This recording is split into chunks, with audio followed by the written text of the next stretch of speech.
우리 수요 기도와 찬양 시간, 우리 오신 우리 성도님 여러분, 지금 온라인으로 예배하고 계시는 우리 성도님들 주님의 이름으로 환영합니다. 찬양 가운데 우리 주님 우리와 함께 하신 줄 믿습니다. 우리가 주님 안에 있을 때에 우리 안에 있는 그 어떤 두려움도 우리를 넘어뜨리지 못하게 되는 줄 믿습니다.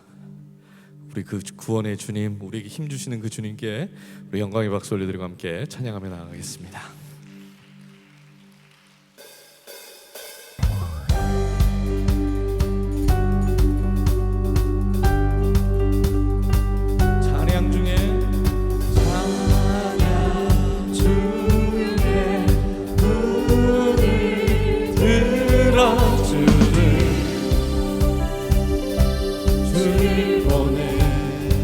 소망 중에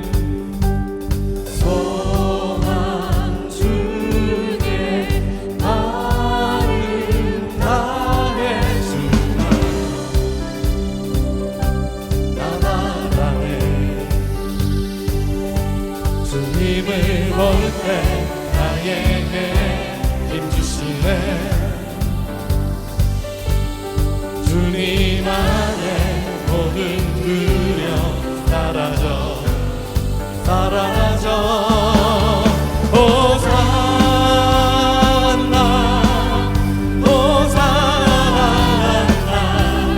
구원의 주 하나님 찬양 받으실 주님.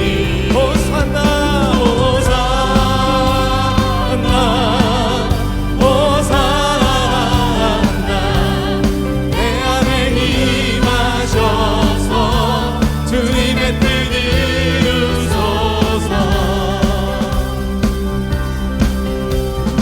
주의 뜻이 마음 다한 기도 주님 들으소서 주의 나라 사랑 영원들을 새롭게 해 주님을 볼 때 나에게 힘 주시네. 주님 안에 모든 두려움 사라져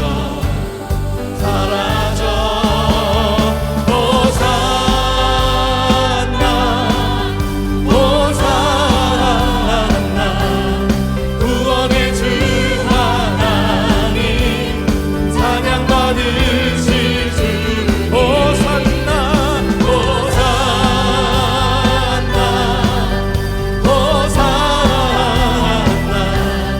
내 안에 임하셔서 주님의 뜻 이루소서.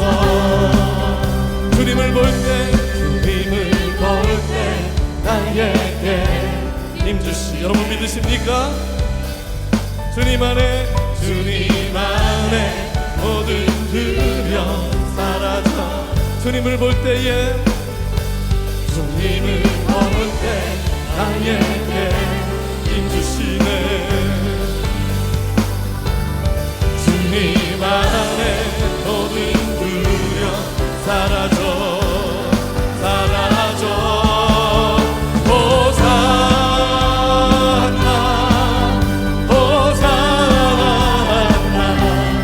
구원의 주 하나님 찬양 받으실 주님.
보여지는 예배 아닌 마음으로 드리는 예배, 노래하는 찬양보다 삶으로 고백되는 예배, 나를 위한 예배 아니 주님 뜻을 향한 예배, 내 마음과 정성 다하여서 주 앞에 드려지는 예배, 보여지는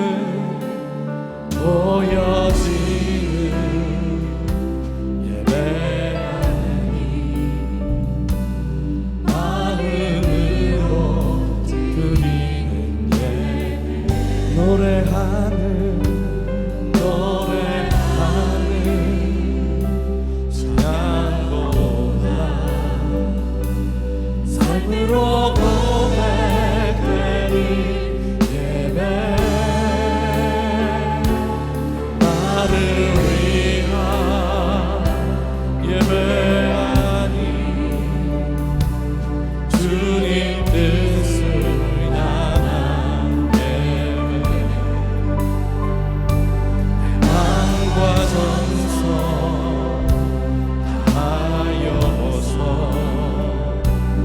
주 앞에 드려지는 예배,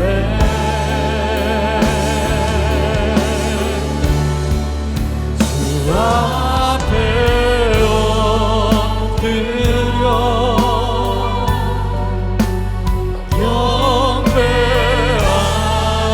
경배합니다.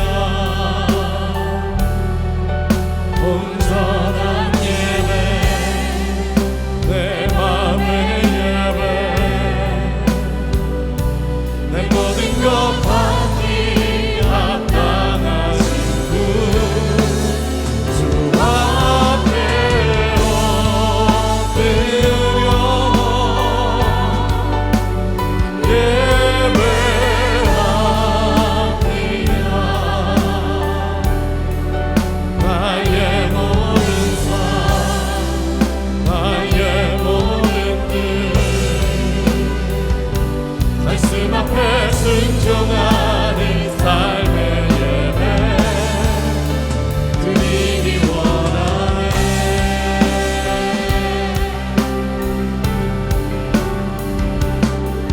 보여지는 예배 아니 마음으로 드리는 예배, 노래하는 찬양보다 삶으로 고백되는 예배, 나를 위한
모든 것 받기 합당하시고 주 앞에 엎드려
우리가 누구에게 보여지는 예배가 아니라는 것 우리 너무나 잘 알고 있습니다.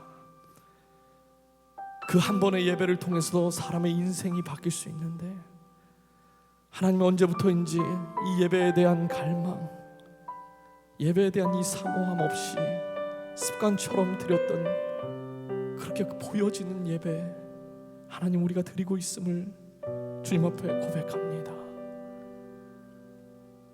주님 안에서 그 주님 안에 있는 성도에게 모든 두려움이 없다 말씀하셨는데 예배를 통하여 하나님 우리가 주님 안에 있음을 다시 한번 확인케 하여 주시옵소서. 하나님 우리가 드리는 이 예배가 그저 예배당에 와서 드리고 또 삶의 자리에서 그냥 우리 세상 삶을 사는 것이 아니라 하나님 오늘 드려진 이 예배가 우리의 삶의 자리에서도 그대로 쓰여지게 하여 주시옵소서. 그대로 그 인생 가운데 읽혀지게 하여 주시옵소서. 우리 자녀들의 예배가 회복되게 하여 주시옵소서. 우리 부모들의 예배가 회복되게 하여 주시옵소서. 주여 우리 교회의 예배가 회복됨으로 말미암아 하나님 그 세상의 어떤 두려움도 우리가 두려워하지 아니하고 아버지 주님 안에서 우리가 기뻐하고 감사하며 아버지 주님 살아계심을 보고 아버지 우리의 삶의 모든 자리에서 예배하는 예배자들 될 수 있도록 우리의 예배를 아버지 살펴주시고 우리의 예배를 주여 회복시켜 주시옵소서.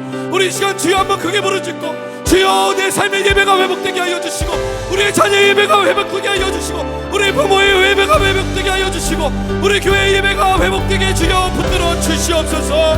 우리 주여 한번 크게 부르짖고 주님 앞에 우리 함께 기도하며 나가겠습니다. 주여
예배를 사모하고 말씀을 사모하여 주님 앞에 나아온 사랑하는 성도님들, 또 온라인으로 함께하는 모든 성도님들을 사랑하는 하나님 찾아가 깊이 만나주시고 말씀과 찬양의 깊은 은혜 가운데 거하게 하여 주시고 우리의 기도에 주님 응답하여 주시는 이 저녁이 되게 하여 주시옵소서.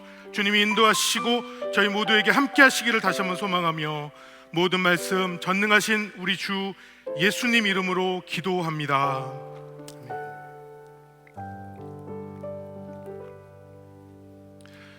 저희가 함께 보실 말씀은 출애굽기 14장 10절부터 14절까지의 말씀입니다. 출애굽기 14장 10절부터 14절까지의 말씀입니다. 우리 자막을 보시면서 제가 먼저 읽고 저희 함께 교독하도록 하겠습니다. 바로가 가까이 올 때에 이스라엘 자손이 눈을 들어 본즉 애굽 사람들이 자기들 뒤에 이른지라. 이스라엘 자손이 심히 두려워하여 여호와께 부르짖고 그들이 또 모레에게 이르되 애굽에 매장지가 없어서 당신이 우리를 이끌어내어 이 광야에서 죽게 하느냐? 어찌하여 당신이 우리를 애굽에서 이끌어내어 우리에게 이같이 하느냐? 우리 한번 자리에서 한번 같이 일어나셔서 우리 남은 구절 함께 읽겠습니다. 12절입니다. 우리가 애굽에서 당신에게 이른 말이 이것이 아니냐? 이르기를 우리를 내버려 두라. 우리가 애굽 사람을 섬길 것이라 하지 아니하더냐? 애굽 사람을 섬기는 것이 광야에서 죽는 것보다 낫겠도다. 모세가 백성에게 이르되 너희는 두려워하지 말고 가만히 서서 여호와께서 오늘 너희를 위하여 행하시는 구원을 보라. 너희가 오늘 본 애굽 사람을 영원히 다시 보지 아니하리라. 우리 14절 함께 읽겠습니다. 여호와께서 너희를 위하여 싸우시리니 너희는 가만히 있을지니라. 아멘. 이는 하나님의 말씀입니다. 자리에 앉으시길 바랍니다. 우리 한번 옆에 계신 분과 한번 이렇게 인사할까요? 오늘 하나님께서 당신에게 은혜 주기를 원하십니다 하고 앞은 옆에 계신 분과 인사하겠습니다. 오늘 저희가 본 출애굽기 14장의 말씀으로 믿음의 한 걸음이라는 제목으로 하나님 말씀을 함께 보겠습니다. 여러분 걷는 것을 좋아하십니까? 저는 예전에는 걷는 것은 운동이 아닌 것 같고 뛰는 것이 운동이라고만 생각했었는데 계속해서 좀 걸으면서 트레일을 하다 보니까 걷는 것에 매력이 있었습니다. 시간이 되는 대로 저녁에 제 아내와 함께 베틀필드에 가서 거기에 준비되어 있는 트레일을 걸으면은 한 5마일이 조금 넘습니다. 1시간 반 정도를 걷는데 처음에는 잘 빨리빨리 쫓아서 걷지를 못하니까 제 아내가 저를 굉장히 놀렸습니다.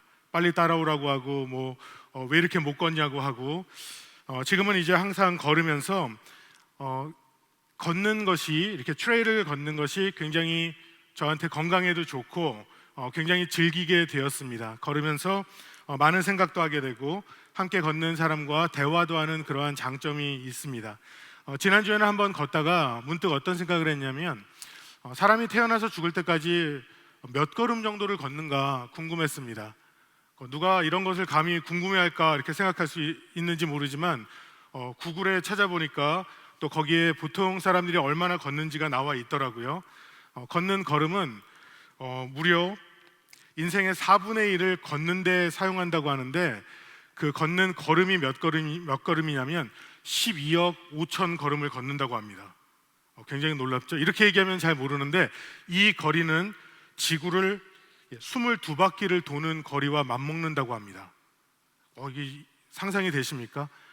저희들 가운데 하루에 10,000보 이상 걷기 이런 거 하시는 분들은 아마도 25바퀴, 30바퀴 이렇게 걷는지 모르겠습니다. 그런데 우리에게 중요한 것은 걷는 걸음 하나하나가 중요하지만 이 걸음 가운데 특별히 중요한 한 걸음이 있다는 것을 저희는 알아야 합니다. 실제로 한 걸음이 올림픽 경기에서 우승을 결정짓는 그러한 중요한 걸음이 되기도 합니다. 이 한 걸음이 위기를 모면하게도 하고 위기를 당하게도 만드는 그러한 걸음이 됩니다. 그 한 걸음이 높은 에베레스트 산을 등반할 때 걷는 그 힘겨운 한 걸음이 되는 순간도 있고 또 그 한 걸음이 때로는 우리의 인생을 망가뜨리는 것처럼 무너뜨리는 것처럼 실패의 걸음을 걷게 하는 그러한 순간도 있다는 것입니다. 그런데 이것보다 더 중요한 것이 있는데요. 그것은 무엇이냐면 우리의 믿음도 믿음의 한 걸음이 있다라는 것이고 이것은 우리의 발로 걷는 것보다 훨씬 더 중요한, 비교도 할 수 없는 믿음의 걸음, 우리의 인생을 결정짓는 것 같은 그러한 걸음이 된다라는 사실입니다. 정말 많은 순간이 아니라 매 초 매 초에 우리의 믿음의 걸음이 너무나 중요하다라는 것이죠. 여러분, 우리가 정말로 믿음으로 산다라는 것은 어떠한 의미가 됩니까? 히브리서 11장 1절에서는 히브리서 기자는 이렇게 말씀합니다. 믿음은 바라는 것들의 실상이요 보이지 않는 것들의 증거이니, 바라는 것의 실상이고 보이지 않는 것의 증거. 그러니까 믿음은 보이지 않는다라고 구절에서는 말씀합니다. 그런데 바라는 모든 것들의 보증이 된다라는 말씀입니다. 그렇기 때문에 우리의 삶이 믿음으로 산다라는 것은요, 지금 눈앞에는 보이지 않지만 이 믿음으로 한 걸음을 떼는 것, 바로 이것을 말하고 있다라는 사실입니다. 그 확고한 믿음의 한 걸음이 소망한 것이 주님 앞에서 실제로 이루어지게 되는 주님의 역사가 우리의 삶에 있다라는 사실이죠. 저는 이 땅을 살아갈 때 우리의 믿음의 한 걸음을 떼야 하는 순간이 저희에게는 너무나 많다라는 생각을 합니다. 그런데 이것이 정말 믿음으로 눈 꽉 감고 한 걸음을 걸으면 될 것 같지만, 여러분, 이것이 정말 쉽겠습니까? 우리 인간은 본능적으로 눈으로 확인하고 마음으로 안정감을 느낀 것을 하기를 원합니다. 그렇기 때문에 다른 누군가가 확실하다고 말하는 것에 우리는 귀가 솔깃하고 그대로 답습하기를 원합니다. 그 이유는 모두가 미래에 대한 불안감이 있기 때문에 그렇습니다.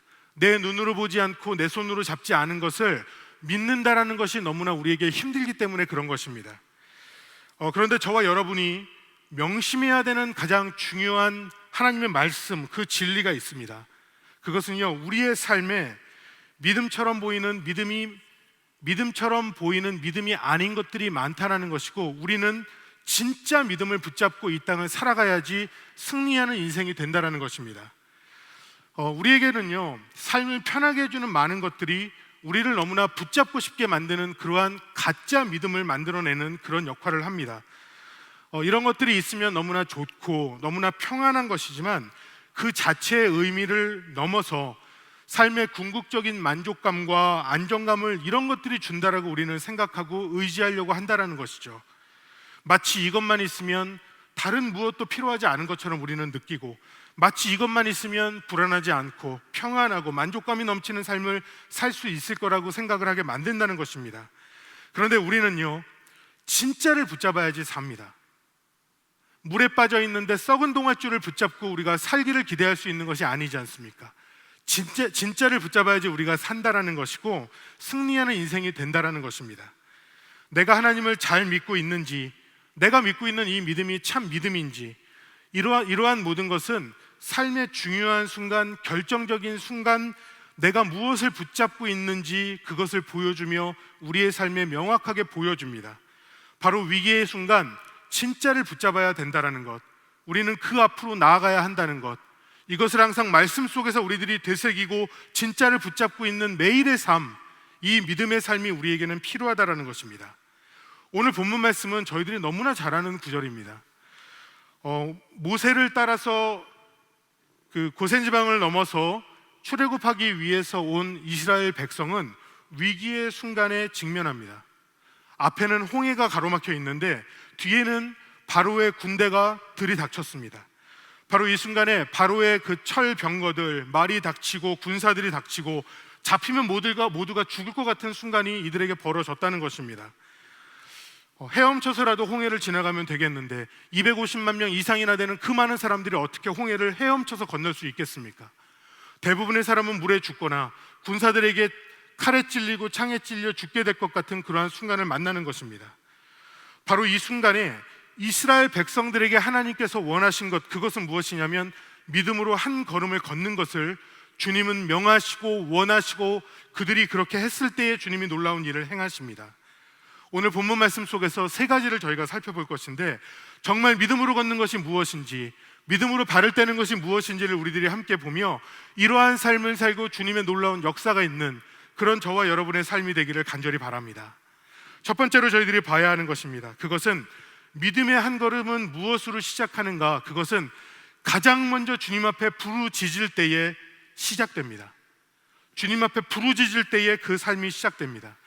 이스라엘 백성들에게 엄습한 위험은 10절 초반에 나옵니다. 그것은 무엇이냐면 바로가 가까이 올 때에, 바로가 가까이 올 때에 이들에게 잠재되어 있는 그 두려움은 무엇이었냐면, 도망쳐 나올 때에 바로가 분노하여서 군대를 이끌고 찾아오면, 자기들을 쫓아오면 어떻게 하나, 이 무서운 군대 앞에 다 죽는 것이 아닌가, 이렇게 빨리 도망치는 것 같지만 따라잡히는 것이 아닌가, 이것을 이들은 두려워했다는 것이죠.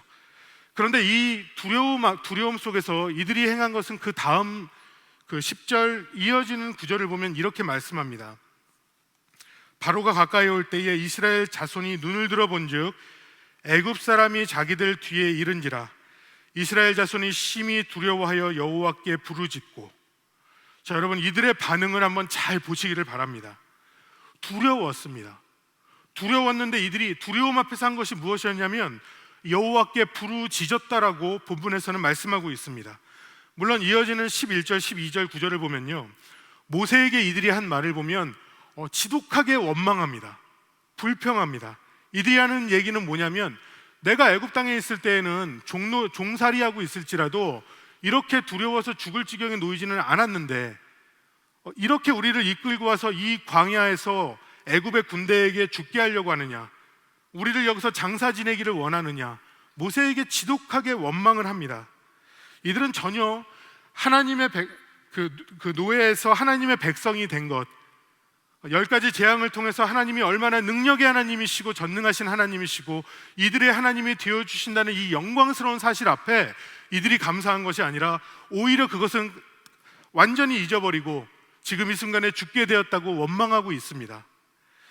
그런데 이들은 이러한 원망과 불평 속에서 이들에게서 발견되는 한 가지 원초적이지만 너무나 중요한 한 가지 사실이 있습니다. 그것은 심히 두려워하여 부르짖었다라는 이 구절입니다. 이스라엘 백성은 지금 믿음이 부족하지만 분명한 것은 이들의 마음은 급박했고 절실했고, 이 절실함 앞에서 모든 이스라엘 백성이 한 마음이 되어서 하나님 앞에 부르짖었다는 것입니다. 우리가 기억해야 되는 중요한 것은요, 홍해가 갈라지는 놀라운 하나님의 역사는 바로 이들의 이 부르짖음에서부터 시작되었다는 것을 우리는 알아야 하는 것입니다. 우리가 신앙생활을 하면서요, 우리가 꼭 기억해야 되는 바로 이 한 가지가 바로 이것입니다. 하나님의 역사는 부르짖을 때에, 우리의 신음소리가 하늘에 상달되었을 때에 분명하게 시작된다라는 사실입니다. 여러분, 출애굽기 시작하는 2절 말씀에 보면은요, 하나님께서 출애굽을 시작하게 하신 그 시점이 언제인지가 나오는데, 그 말씀을 보면 2장의 23절, 24절에 보면 이렇게 말씀합니다. 이스라엘 자손은 고된 노동으로 말미암아 부르짖는 소리가 하나님께 상달된지라. 하나님이 그들의 고통 소리를 들으시고, 그러면서 하나님께서 그들의 선조에게 하셨던 약속을 기억하셨다라고 9절에서는 분명하게 말씀하고 있습니다. 부르짖는 소리, 신음하는 소리, 하나님께서는 이것을 들으실 때에 역사하신다라는 사실입니다. 우리에게도 인생을 살다 보면은 바로가 들이닥친 것 같은 긴급한 상황을 만나게 됩니다. 물론 만나지 않으면 좋겠죠. 안전하면 좋겠죠. 아무 일 없이 살면 너무나 좋을 것 같습니다. 그런데 정말 우리의 삶에서 이러한 갑작스러운 순간이 오지 않을까요? 상황이 다가오면 피할 수 있겠습니까? 누구에게나 동일한 것은 고난이 찾아온다는 것이고요, 이 고난은 광야처럼 지속되는 고난일 수도 있고 폭풍처럼 갑자기 몰려오는 고난이 될 수도 있다는 사실입니다. 그런데 우리에게 중요한 것은 이러한 상황, 고난과 위기의 순간을 어떻게 하면 피할 수 있는가가 아니라 어떻게 하면 그 순간에 이겨낼 수 있는가, 어떻게 하면 승리할 수 있는가, 우리는 그 방법을 아는 것이 더 중요합니다. 성경이 우리에게 말씀해 주는 것은 과거나 현재나 미래에도 동일합니다. 그것은 하나님 앞에 첫 번째 부르짖는 것입니다. 부르짖는 우리의 신음소리, 간절한 우리의 마음이 하나님 앞에 상달되었을 때에 주님께서 우리를 보시고 기억하시고 우리를 인도하신다는 사실을 저와 여러분은 이 시간에 명확하게 알아야 할 것입니다. Master Secret of Prayer라는 책을 쓴 이 카메론 톰슨이라는 저자가 있는데요, 이 본문 구절에서 이런 말을 해요. 우리는 지금 세련되고 현대적인 삶을 살고 있다. 하지만 갈급한 마음으로 절실하게 기도해야 할 때가 있다. 분투해야 하며 염치불구하고 끈질기게 기도에 매달려야 하는 때가 있다. 성경에 기록된 대부분의 기도는 기도라기보다 차라리 울부짖음이다. 성경은 그러한 기도를 하늘로 돌진하는 기도, 하늘을 관통하는 기도로 인식하고 있다. 굉장히 중요한 그런 인사이트가 있는 그 글이라고 생각을 합니다. 저는 급할 때에 그 사람이 무엇을 찾는지, 그것이 바로 그가 의지하고 있는 것이라고 생각합니다. 비록 원망은 했지만, 불평은 했지만, 두려움 앞에서 이스라엘 백성들이 택한 것은 하나님께 나아가서 부르짖는 것이었다는 것, 이것을 하나님께서는 귀하게 보시고 불쌍히 보시고 이 기도를 들으시고 역사를 시작하셨다는 것, 우리는 이것을 알아야 합니다. 믿음의 한 걸음이라는 것은 부르짖음으로 시작하는 것입니다. 사랑하는 여러분, 우리의 삶에도 크고 작게, 그러나 내게는 감당할 수 없을 것처럼 밀려 닥치는 그러한 위기의 순간들 우리가 만날 수 있을 것입니다. 여러분, 그 순간에 무엇을 먼저 해야 하겠습니까? 주님 앞에 나아가서 부르짖어야 합니다. 가장 중요한 위기의 순간, 내가 주님을 부르짖을 때에 주님은 그 마음을 기억해 주신다고 믿습니다. 내가 가장 의지하는 분이 누구신지를 그 기도를 통하여 보여줄 때에 우리 주님이 역사하신다고 믿습니다. 여러분, 우리의 중요한 가정의 문제, 갑작스러운 어려움이 생기면 어떻게 해야 하겠습니까? 부르짖어야 합니다. 주님 앞에 그 있는 자리에서 무릎 꿇어야 합니다. 우리의 소중한 자녀들에게 갑작스러운 문제가 생겼을 때 설득하면 말을 듣습니까? 머리는 다 컸고 나보다 말을 더 잘하고 나보다 더 잘 따지는데 어떻게 그 자녀를 설득시킬 수 있습니까? 주님 앞에 부르짖어야 합니다. 주님 앞에 애통해하며 울면서 주님의 자녀인데 책임져 주십시오, 인도해 주십시오, 우리 구해야 합니다. 직장이나 건강의 문제, 여러분, 우리 주님 앞에 끈질기게 매달려야 합니다. 하나님께서 들으시고 움직여 주실 때에 해결이 시작이 되고 하나님의 역사가 시작되는 것, 우리는 알아야 합니다. 여러분, 움츠러들면 안 되는 것이죠. 우리는 주님 앞에 간절히 나아가야 합니다. 하나님 앞에 간절히 부르짖는 우리의 믿음의 한 걸음, 그 한 걸음을 통하여서 우리들의 삶에, 우리의 가정에, 우리의 교회와 커뮤니티와 우리의 직장에 하나님의 역사가 시작되는 놀라운 일이 벌어질 수 있기를 간절히 소망합니다. 두 번째는 주님 앞에 잠잠히 서는 것입니다. 이것이 믿음의 한 걸음 두 번째입니다. 주님 앞에 잠잠히 서는 것, 이것은 우리가 주님 앞에 부르짖고 난 후에 우리가 취할 수 있는 첫 번째 반응입니다. 잠잠하라. 13절에서 모세는 이렇게 말합니다. 너희는 두려워하지 말고 가만히 서서 여호와께서 오늘 너희를 위하여 행하시는 구원을 보라. 저는 이 구절을 쭉 읽으면서 묵상하는데 얼마나 은혜가 되는지 모릅니다. 10절에서 이스라엘 백성은 이렇게 반응했어요. 10절을 보면 바로가 가까이 오니까 이들은요, 이스라엘 백성이 두려워서 하나님께 부르짖었더니, 그러고 나서 막 모세에게 컴플레인을 해요.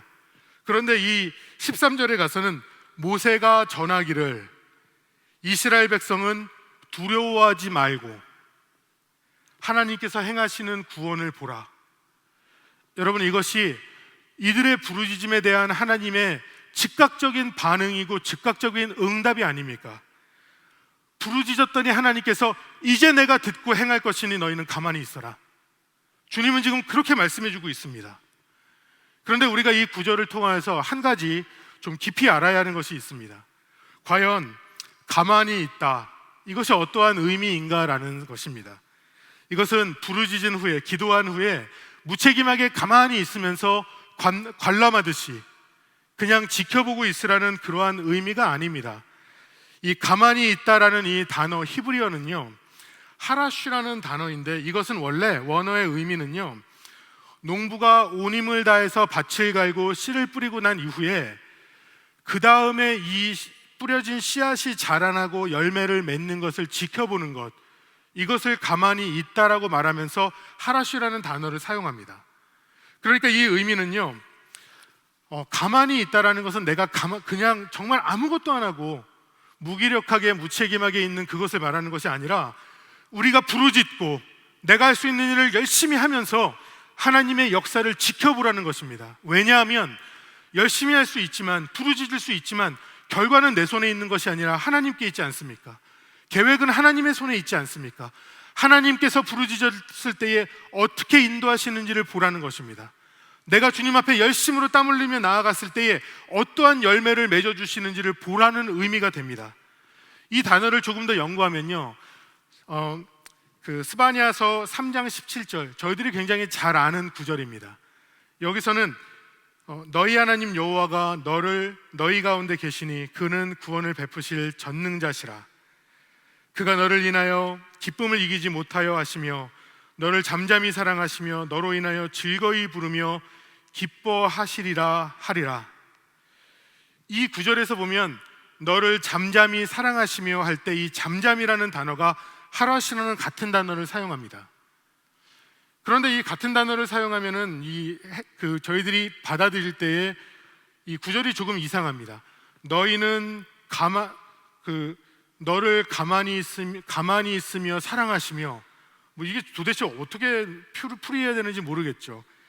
그런데 이 영어 성경을 보면은요, 킹 제임스 버전하고 뉴 아메리칸 스탠더드 바이블, 미국 성경에 보면은 거기에서는 He will rest in his love, 그의 사랑 안에 쉬는 것, 이런 의미로서 번역이 됩니다.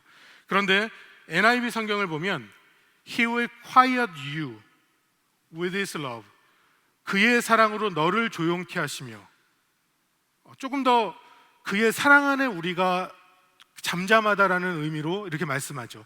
그런데 이 리바이스드 스탠다드 바이블 그 성경을 보면은요, 뭐라고 되어 있냐면 He will renew you in his love, 그의 사랑 안에서 너를 새롭게 하시며로 번역이 됩니다. 그의 사랑 안에서 쉬게 한다, 또는 그의 사랑 안에 침묵하게 한다, 이렇게 대부분은 번역이 되어 있는데, 여기에서는 그 리바이스드 그 스탠다드 바이블에서는 너를 새롭게 한다, 전혀 새로운 의미처럼 말씀하고 있습니다. 의미가 무엇일까요?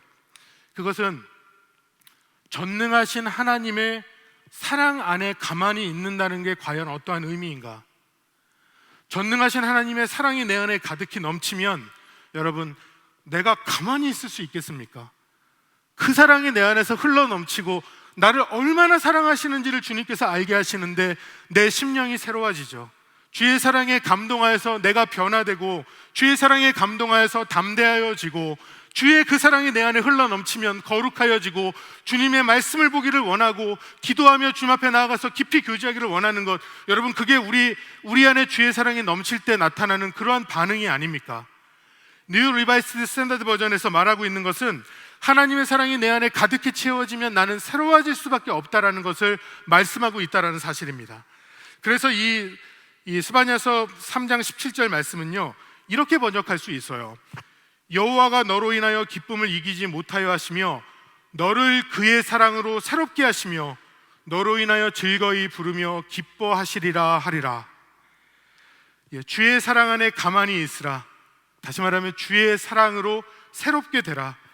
더 의미가 잘 와닿지 않습니까? 오늘 본문에서 너희는 두려워하지 말고 가만히 있어, 여호와께서 오늘 너를 위하여 행하시는 구원을 보라 라고 말씀하신 이 구절은 가만히 있어라는 이 단어를, 원어의 의미를 조금 더 살려서 저희들이 번역해서 해석하자면, 적용하자면 이런 겁니다. 너 이스라엘아, 내가 이제부터 행하는 일을 보아라. 바로 앞에서 벌벌 떨던 너희들이 이제는 나의 사랑으로 새로워지고 담대해질 것이다.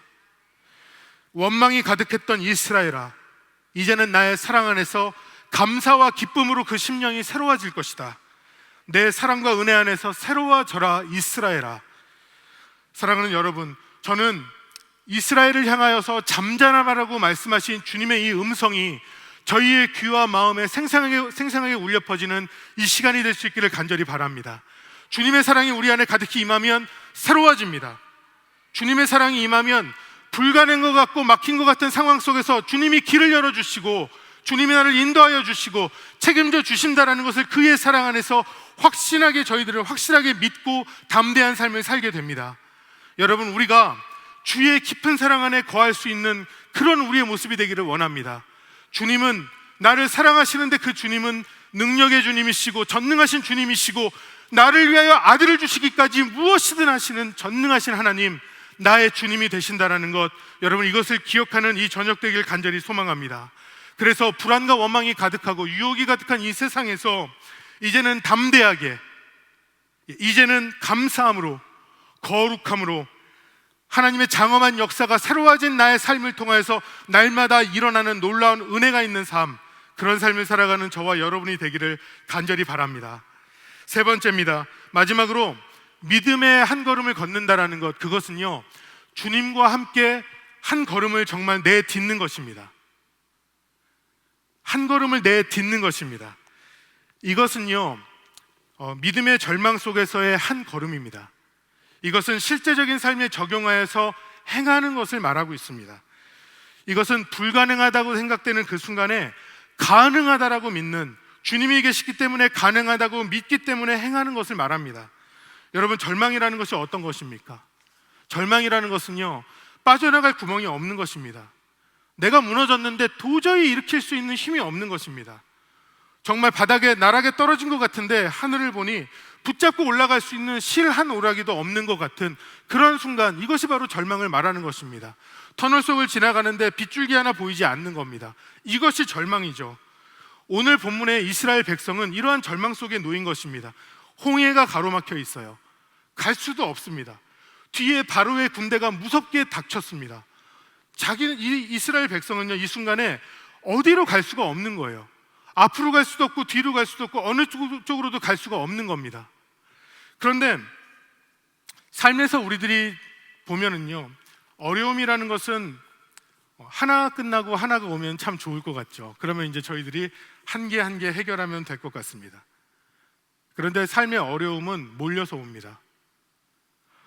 정말 병이 났는데 경제적인 어려움이 생기는 것 같은, 가족 간의 불화가 있는데 건강에 문제가 생기는 것 같은, 마치 정전난 집에 불난 것처럼, 그 정전난 집에 물이 새는 것처럼 볼 수도 없고 잡을 수도 없고 무엇을 해야 되는지 알 수도 없는 것 같은 그러한 순간을 우리는 만날 수 있습니다.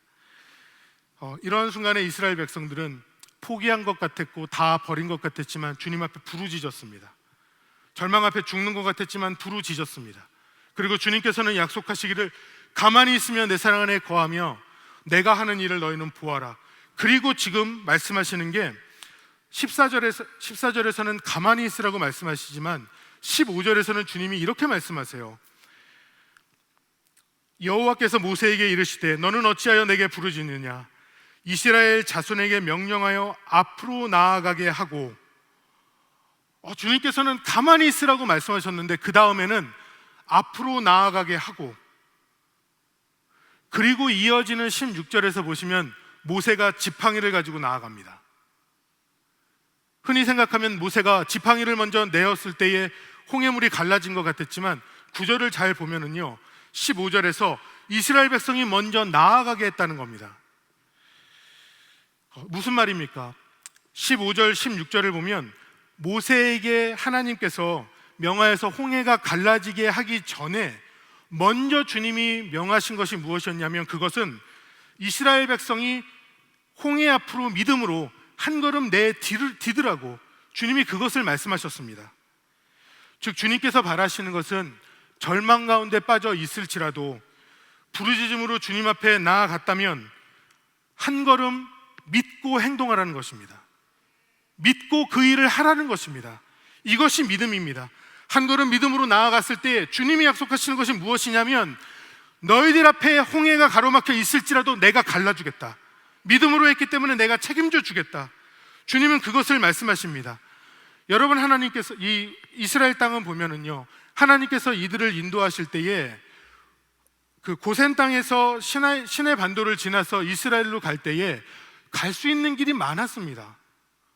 굉장히 많은 길이 있었는데 왜 주님께서는 그 길들을 돌아서 홍해 앞에 다다르게 하셨습니까?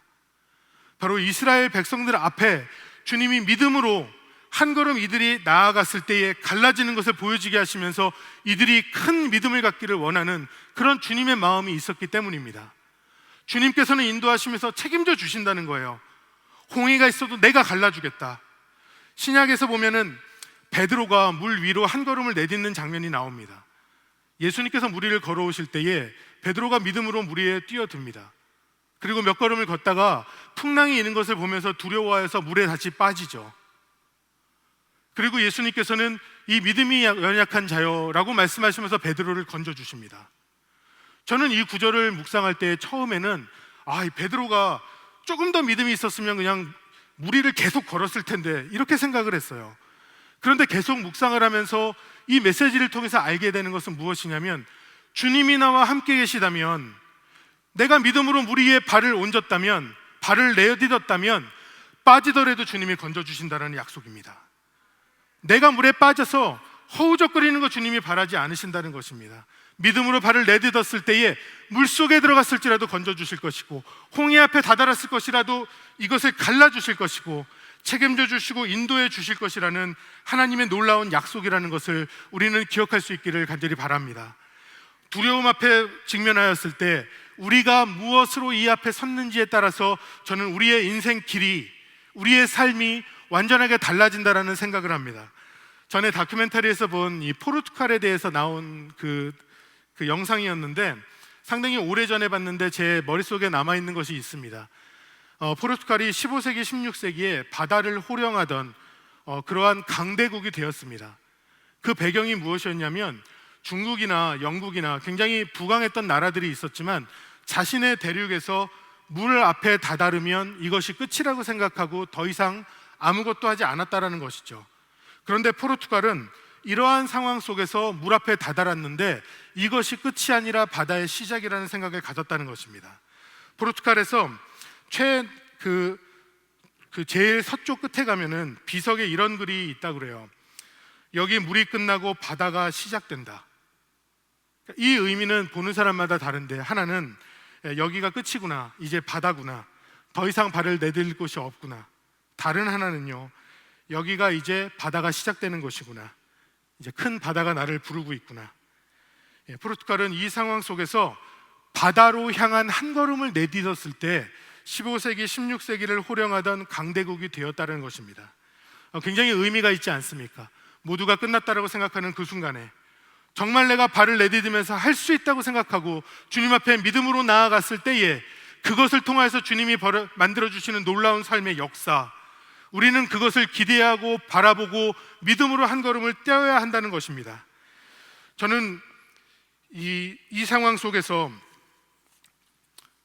오늘 이 본문 말씀 속에서 보면 이스라엘 백성들이 갈 수 없는 것 같이 생각되었던 그 홍해, 이 순간의 마음이 어떠했을까 보면 아무것도 할 수 없는데 이거라도 하자라는 것이 아니라 정말 불가능해 보이는 것 같은 그 홍해인데 그 홍해 물에 발 한 걸음을 내딛었다라는 것, 저는 이것이 너무나 큰 믿음의 역사이고 이들의 반응이라고 저는 그렇게 믿습니다.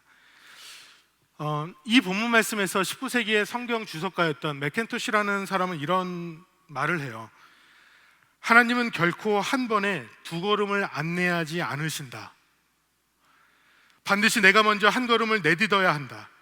그러면 그 다음 발걸음을 주님이 인도하신다. 이러한 과정을 통해 우리는 하나님을 전적으로 의지하는 법을 배워 나가는 것이다. 참 의미가 있는 그 말이죠. 저는 믿음의 한 걸음을 떼고 다음 걸음을 다시 주님 앞에 맡기면서 또 믿음으로 한 걸음을 나아가는 것, 부르짖고 기도하고 주님 앞에 또 새로워지며 더 큰 믿음을 갖고 한 걸음을 더 나아가는 것, 이러한 한 걸음 한 걸음이 우리의 인생의 믿음의 여정이 된다는 것입니다. 사랑하는 여러분, 우리의 삶에, 우리에게, 우리의 가정에 혹은 우리의 주변에 절망 가운데 신음하는 분들이 혹시 있습니까? 아무것도 할 수 없어서 주저앉아 있는데 잡을 수 있는 것도 없고 도움을 청하기 위하여 전화도 할 수 없는 그러한 상황 속에 놓인 분들이 우리에게 주변에 있거나 혹은 우리 자신이 아닙니까? 가슴을 애태우며 안타까워하는 사람들, 위로하고 찾아갔는데 도저히 어떻게 위로할지 그 위로의 말조차 생각나지 않는 그런 경우 혹시 우리에게 또는 우리의 주변에 있습니까? 여러분, 우리가 첫 번째로 행하는 것, 부르짖어야 합니다. 주님께 답이 있습니다. 부르짖고 우리들이 주님께서 나를 얼마나 사랑하시는지의 그 사랑으로 나를 채워주실 때에 이 안에 새로워지며 담대해지며 거룩해지며 나는 하나님의 자녀라는 놀라운 이 자부심과 은혜가 우리 안에 넘치게 될 것입니다.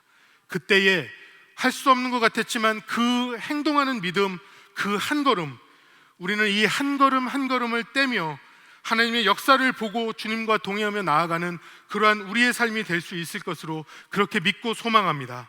여러분, 믿음의 한 걸음은요, 최악의 순간을 최고의 순간이 되게 합니다. 여러분, 이것을 믿으십니까? 가장 힘겨울 때, 가장 두려울 때, 가장 연약할 때, 바로 그때가 하나님의 역사가 선명하게 나타나는 순간이 될 것입니다. 이렇게 믿음으로 걷는 한 걸음이 모아지면 홍해를 결국 건너가게 되는 것이고, 광야를 통과하게 될 것이고, 폭풍우를 우리는 지나가게 될 것입니다. 사랑하는 여러분, 오늘도 이 한 주도 여러분 주님 앞에 부르짖으며 주님과 동행하며 주님이 주시는 은혜와 사랑 가운데 새로워지며 믿음으로 걸으며 행동하며 말하며 하나님의 놀라운 역사, 절망과 위기와 두려움을 뛰어넘는 하나님의 역사, 그 역사의 한복판을 살아가는 그러한 저와 여러분이 되시기를 우리 주 예수님의 이름으로 간절히 축원합니다. 이 시간 기도하겠습니다. 이 시간 한번 우리 이렇게 기도할까요? 여러분, 지금의 우리의 삶에 놓인 홍해, 건널 수 없어 절망하게 만드는 바다는 여러분 우리에게는 무엇입니까? 지금 여러분의 뒤를 쫓고 있는 바로처럼 두려움이 가득 차게 만드는 것은 무엇입니까? 내 삶을 생각할 때 지금 내 마음을 너무나 무겁게 짓누르는 것은 무엇입니까? 지금 이 시간에 우리 주님 앞에 이것 가지고 나가서 부르짖기를 원합니다. 애통하며 주님 앞에 나아가며 우리 주님 앞에, 주님밖에 없습니다.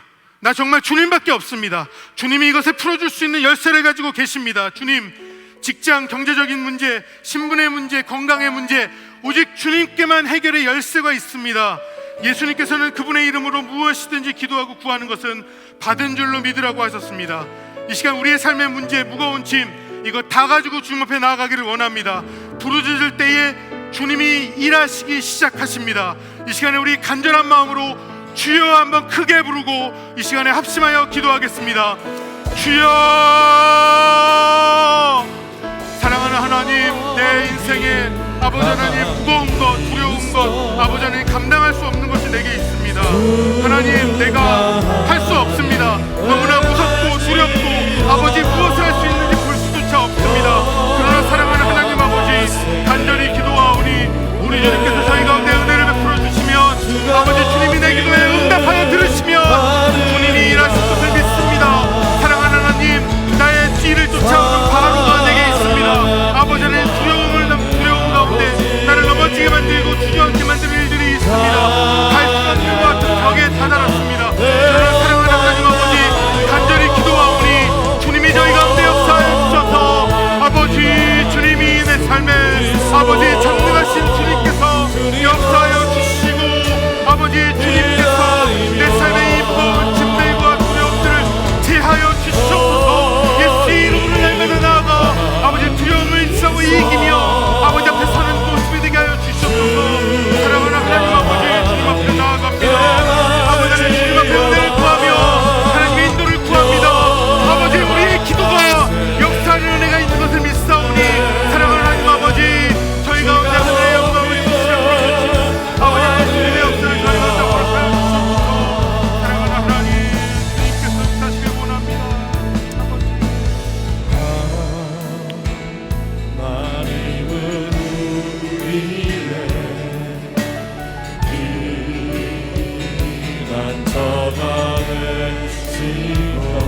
하나님 됨 알지어다. 간절한 마음으로 찬양합니다. 너희는 가만히 있어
말씀을 붙잡고 한 번 더 기도합니다.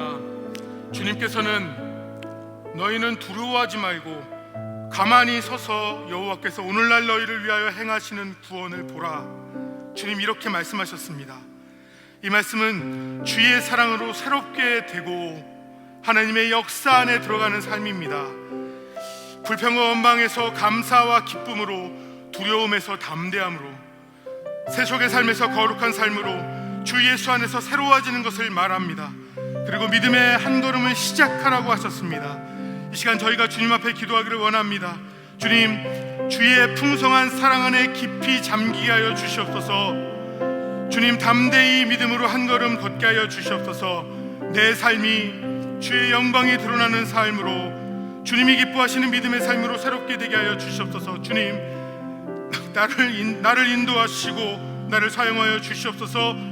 내 삶이 주의 역사 앞에 잠잠하며 주의 영광을 높이고 찬양하게 하여 주시옵소서. 이 시간에 저희 한 목소리로 주님 앞에 간절한 마음으로 주님의 사랑 안에 있게 하시고 나를 사용하시고 주의 영광을 보게 하여 주시옵소서. 간절히 기도하겠습니다. 사랑과 은혜의 하나님, 주님 앞에 간절히 기도합니다. 아버지, 주님은 내게 가만히 있으라고 말씀하셨습니다. 주님은 내게 잠잠하라고 말씀하셨습니다. 주의 사랑 안에 잠잠히 구하며 주의 사랑 안에 간절히 나아가며 아버지, 주님의 은혜를 구합니다. 아버지, 주님의 인도와 은혜를 구합니다. 사랑하는 하나님, 매일의 삶에 주님이 나를 얼마나 사랑하시는지를 알게 하시고 그 사랑에 깊이 빠지며 그 사랑으로 살아가는 삶이 되게 하여 주시옵소서. 아버지 하나님, 주님의 간절히 바라고 아버지 하나님, 주님의 간절히 구합니다. 사랑하는 하나님, 주님 앞에 은혜를 구하며 아버지의 역사와 아버지의 은혜와 영광을 바라오니 하나님,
마지막으로 한번 기도할 것인데, 우리 사랑하는 워시턴 중앙장로교회를 안고 가슴에 깊이 안고 이 교회를 위하여 기도하기를 원합니다.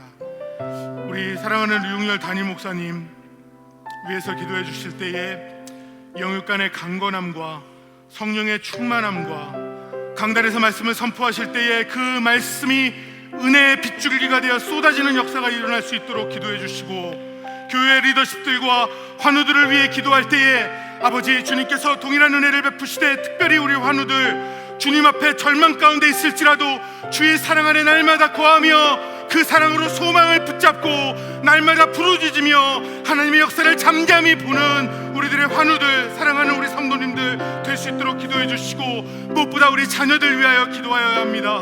우리 자녀들이 믿음으로 서는 세대가 되어야 하겠습니다.